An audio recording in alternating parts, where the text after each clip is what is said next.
साथियों,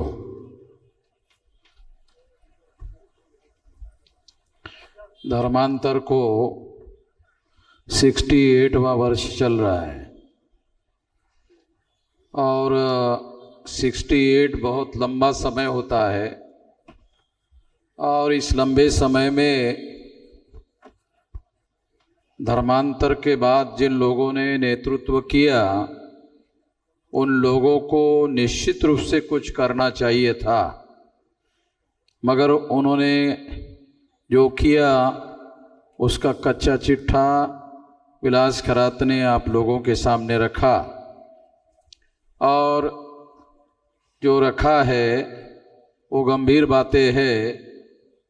उससे एक बात प्रमाणित होती है, वो बात ये है कि इसमें इन्फिल्ट्रेशन हुआ है। इन्फिल्ट्रेशन का अंग्रेजी शब्द है, इसका मतलब है ब्राह्मणों ने इसमें घुसपैठ किया है। तो किसी चीज़ को तहस नहस करना है तो उसका एक बहुत बड़ा सबक है, वो ये है कि ब्राह्मणों ने आज तक बहुत सारी बातें तहस नहस की। तो करने का एक तरीका है infiltration and sabotage. Infiltration and sabotage. तो ये इन्फिल्ट्रेशन यानी घुसपैठ किया और घुसपैठ करके सैबोटेज करने का काम किया है। इसको रोकना बहुत ज़्यादा ज़रूरी है। इसको रोकने के लिए बहुत लंबा संघर्ष करने की ज़रूरत है और बहुत शक्तिशाली संघर्ष करने की ज़रूरत है, राष्ट्रव्यापी संघर्ष करने की ज़रूरत है, तभी ये होगा। क्योंकि इसको समूल रूप से नाश करना होगा और समूल रूप से नाश करने के लिए दो शक्ति हमारे पास चाहिए।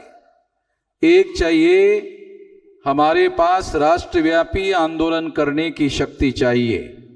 हम लोग पिछले 50 साल से उस संगठित शक्ति का निर्माण करने में लगे हुए हैं जो ब्राह्मणों ने इस देश में संविधान होने के बावजूद भी और संविधान के द्वारा जो मौलिक अधिकार आर्टिकल 19 में उपलब्ध हुआ उसका भी उन्होंने फायदा लिया और उस फायदे का उपयोग करते हुए उन्होंने विशाल अपना संगठन बनाया और अपना संगठन बनाकर उस संगठन शक्ति के आधार पर उन्होंने केंद्र में सत्ता हासिल की।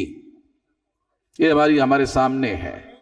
और यदि ये सत्ता पर उन्होंने नियंत्रण स्थापित कर लिया और तीसरी बार वो सत्ता में है और उनके द्वारा बनाए हुए व्यक्ति को उन्होंने प्रधानमंत्री बनाने का काम किया।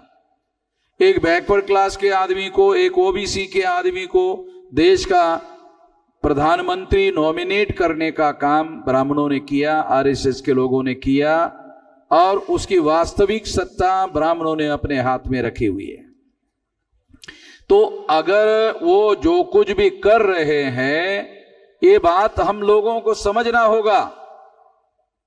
वो सत्ता के बल पर कर रहे हैं, सत्ता के सामर्थ्य से कर रहे हैं। इतना आसान नहीं है, मगर वो आसान उनको हुआ, वो सत्ता के बल पर हुआ, इसे समझना होगा। और अगर ये सत्ता के बल पर हुआ तो उसको सत्ता के बाहर रहकर कैसे करोगे? ये वास्तविक सवाल है। इस सवाल का जवाब अगर हमारे पास नहीं है तो फिर हम लोग कामयाब नहीं हो सकते। ये केवल भावनावश होने से समस्याओं का समाधान नहीं हो सकता।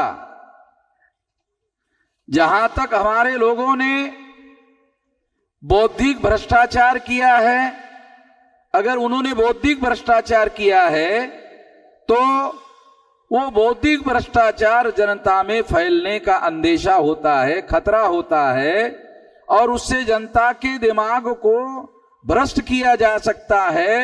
उसके लिए बदलना जरूरी है, मानस बदलना जरूरी है, विचार बदलना जरूरी है। उसके लिए सत्ता की जरूरत नहीं है। वो काम तो हम अपने संगठन के बल पर ही कर लेंगे, हमारे अपने संगठन के बल पर ही कर लेंगे। मगर जिनके पास केंद्र में सत्ता है वो लोग केंद्र की सत्ता का उपयोग और प्रयोग कर रहे हैं। तो इसलिए इसका उपाय जो है साधारण उपाय नहीं है, इसका बड़ा उपाय करना होगा और इसके लिए राष्ट्रीय स्तर का व्यापक और विशाल संगठन निर्माण करना होगा, जिसके लिए हम 50 साल से लगे हुए हैं। और अभी हमारे पास जो 36 स्टेट हैं सारे देश भर में, सारा देश जो भारत है वो 36 स्टेट है उसमें से 32 स्टेट में अभी हमारा संगठन फैल गया है। 32 स्टेट में से 625 जिलों में संगठन फैल गया है। तो ये कोई साधारण तो संगठन नहीं बनाया हम लोगों ने, छोटा मोटा तो संगठन नहीं बनाया, ये बहुत बड़ा संगठन बनाया। और अभी केवल एक काम बाकी है, ये आंदोलन 6 लाख गांवों में पहुंचाना जरूरी है, फिर मैं इन लोगों को गधे और घोड़े लगाता। इनकी औकात मैं जानता हूं कितनी है, इनकी जड़ें यहां है नहीं है, ये विदेशी लोग हैं, इनकी जड़ें नहीं है यहां, इन लोगों की यहां जड़ें नहीं है। इन लोगों का बंदोबस्त कैसे किया जा सकता है वो हम जानते हैं। ये लोग अपने संगठन शक्ति और राज्य सत्ता के बल पर बने हुए हैं, कोई जायज आधार नहीं है, कोई जायज तर्क नहीं है उनको बने रहने का और हर तरह के वर्चस्व में बने रहने का कोई जायज आधार नहीं है। इसके बावजूद भी बने हुए हैं, तो इसके लिए हमें निश्चित रूप से इस बात को समझना होगा कि ये सत्ता के और संगठन शक्ति के बल पर बने हुए हैं, कोई आधार है नहीं है।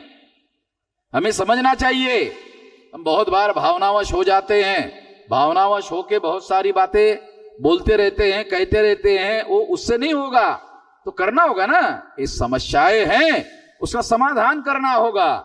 समाधान करने के लिए संगठित शक्ति चाहिए, तमाम समस्याओं का समाधान करना होगा और वो समाधान करने के लिए संगठित शक्ति चाहिए, छोटी मोटी शक्ति से नहीं होगा, राष्ट्रव्यापी शक्ति, संगठित शक्ति चाहिए। और वो अभी हम लोग, मैं ऐसा मानता हूं, बहुत ज्यादा से ज्यादा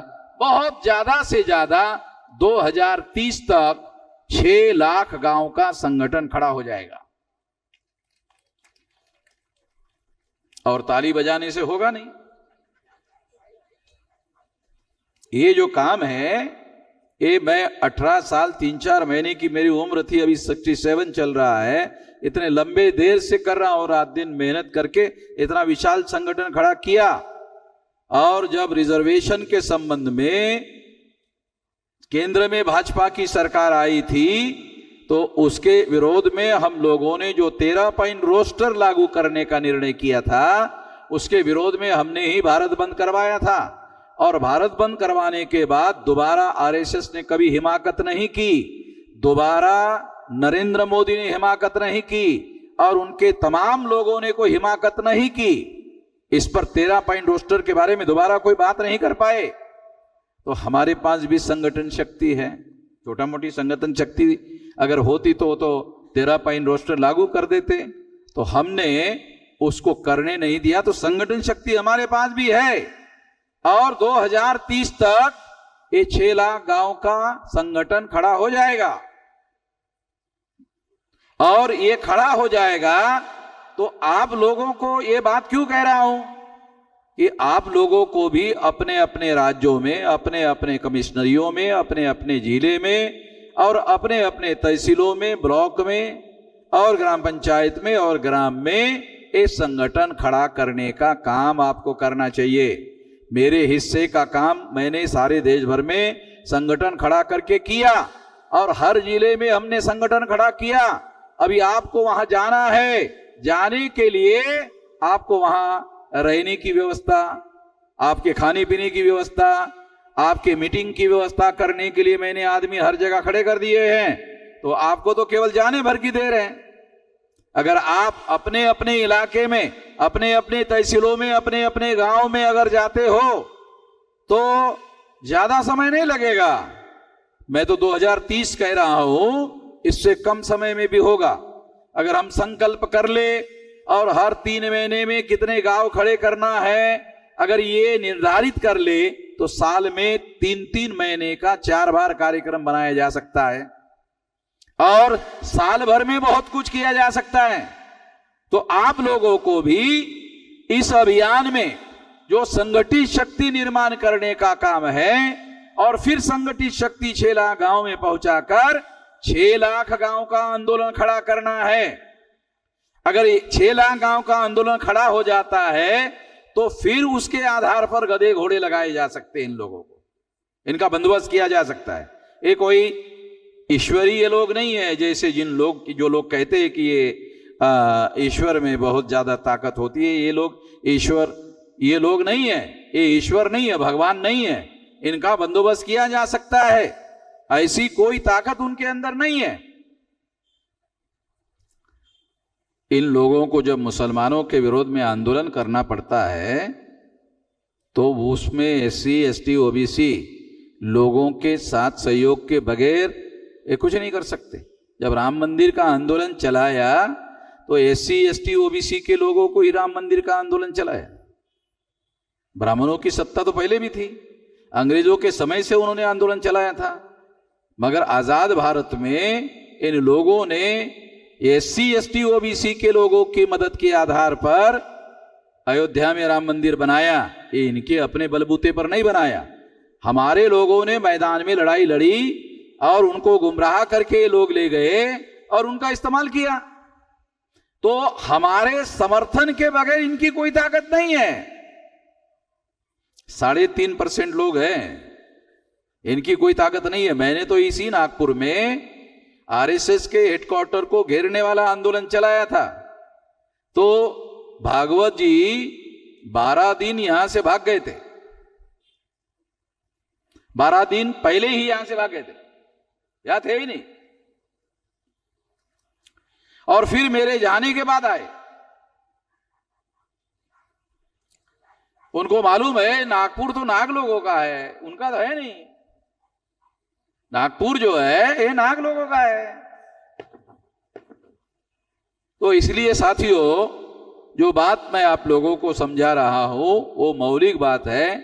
संगठित शक्ति का निर्माण करना होगा, उस पर हम लोगों को जोर लगाना होगा। जो समस्याएं हमारे सामने हैं, जो विलास कराते हैं आप लोगों को समस्याएं बताई, मैं समाधान की बात आपको बता रहा हूं। समाधान कैसे होगा? तो राष्ट्रव्यापी संगठित शक्ति और इस संगठित शक्ति का उपयोग और प्रयोग जन आंदोलन की दिशा में आगे बढ़ाना होगा। तो 2 काम होंगे, राज्य सत्ता में भी परिवर्तन होगा और जन आंदोलन भी होगा, और सारे देश के लोगों को, 6 लाख गांव के लोगों को मोबिलाइजेशन करने का काम भी होगा, तब जाकर होगा, अन्यथा नहीं होगा। फिर हम लोग इसी तरह से बात करते रहेंगे। अभी बात करने का नहीं, एक्शन करने का समय है। अभी विलास कराते वो दीक्षा भूमि में जो गड़बड़ी वो कर रहे हैं और हमारे लोग भी उसमें शामिल है। मैं उन शामिल लोगों को जो हमारे हैं ऐसा कह रहे हैं विलास करात, मैं उनको यहाँ से चेतावनी दे रहा हूँ आप लोगों के साथ सहयोग समर्थन से कि वो सुधर जाए, नहीं तो उनके पिछवाड़े पर लात मारने में मुझे ज्यादा देर नहीं लगेगी।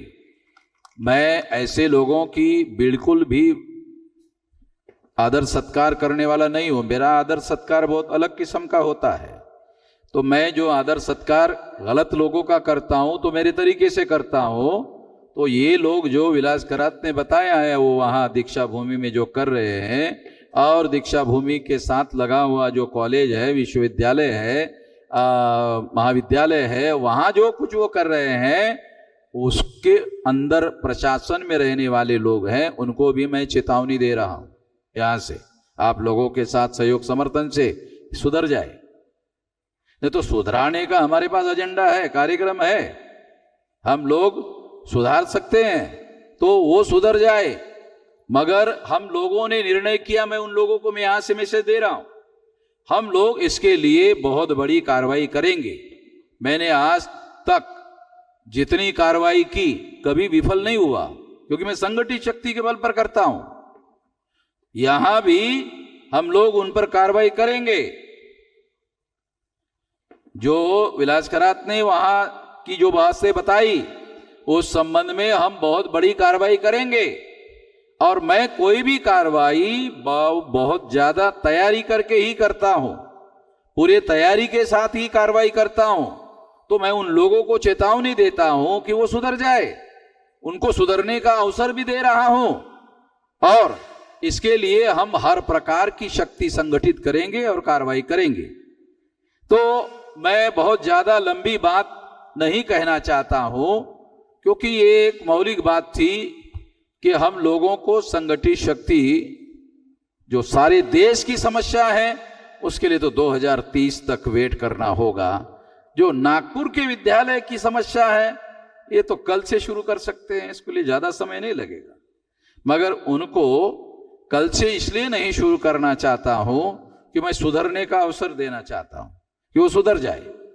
अगर वो सुधरते नहीं हैं तो फिर हम लोग अपनी कार्रवाई करेंगे। और इसी के साथ मैं अपनी बात यहां समाप्त करना चाहता हूं। बहुत लंबी बात कहने की जरूरत नहीं है, करने की जरूरत है, उस काम को करने। फडणवीस का क्या करेंगे ऐसा विलास का कहना है। फडणवीस का तो 2-3 महीने में बंदोबस्त हो जाने वाला है। फडणवीस ज्यादा नहीं है, अभी 2-3 महीने, नवंबर, अभी कौन सा चल रहा है, अक्टूबर, नवंबर के लास्ट वीक में गवर्नमेंट चेंज हो जाएगी, ये चेंज हो जाएगी। तो फडणवीस बाहर आ जाएगा। कोशिश कर रहे हो कि दोबारा आने की, जो बाहर आने के बाद फिर उसके घर के ऊपर मोर्चा लेकर जाएंगे।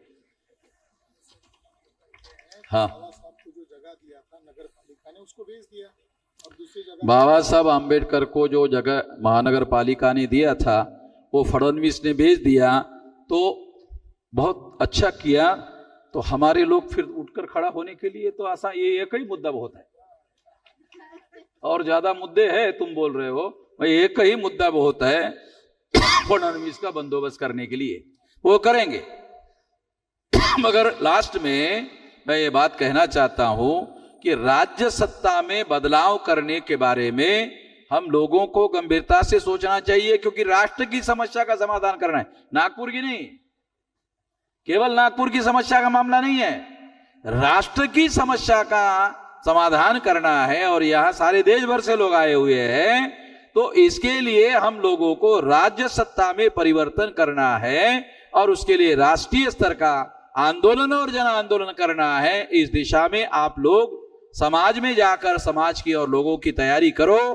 इतना ही इस मौके पर मैं मैसेज देना चाहता हूं। आपने मेरी बात ध्यान से सुनी, इसके लिए आभार, धन्यवाद।